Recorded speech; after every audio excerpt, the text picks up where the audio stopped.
ଆହାର କରିବା ନିୟମ। ହାତ ପାଦ ଧୋଇ ଆସନେ ବସିବ ମୌନ ହୋଇ।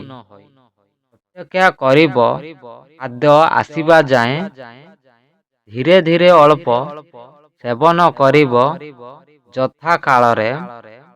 ଉଛୁର ସଅଳ କରିବ ନାହିଁ ଅନ୍ନ ସେବାରେ। ଗୁଡ଼ା ଅନ୍ନ ଖାଇବ ନାହିଁଟି ପେଟକୁ ଭିଡ଼ି। ପେଟ ପୁରିଗଲେ କ୍ଷୀଣ ପଡ଼ିବ ସେ ଅନ୍ନକୁ ଛାଡ଼ି। ଭୋଜନ ଆଗରୁ ଜଳପାନ କେବେ କରିବ ନାହିଁ। ଜଳ ରଖିଥିବ ତରକାଲ ହେଲେ ପିଇବ ପାଇଁ।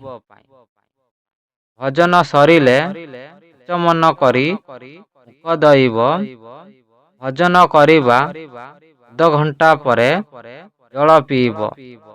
ଖାଇସାରି ଟିକେ ବିଶ୍ରାମ ନେଣ କାମ କରିବ।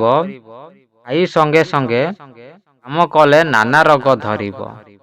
ଖାଇବା ବେଳରେ ହସିବ ନାହିଁ କି ଗପିବ ନାହିଁ। ଅନ୍ନକୁ ଅମୃତ ସମାନ ଖାଇବ ଖୁସିରେ। ଦିନକୁ ଦିଥର ଅନ୍ନ ସେବା କର ସ୍ୱାସ୍ଥ୍ୟର ପାଇଁ। ବହୁଥର ଅନ୍ନ ସେବନ କରିଲେ ରୋଗ ବଢ଼ଇ। ବାସି ବା ପଖାଳ ଅନ୍ନ ନ ଖାଇବ ଗରମ ଖାଅ। ଆଚାର ଶୁଖୁଆ ବାସି ପୋଡ଼ା ଫଳ ମୁଣ୍ଡେ ନ ଦିଅ।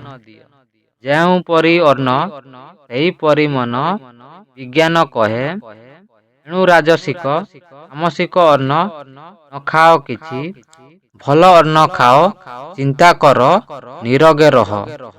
ଅନ୍ନ ଶୁଦ୍ଧି ଠାରୁ ଆଉ ଶୁଦ୍ଧି ନାହିଁ ସଂଯମୀ ହୁଅ।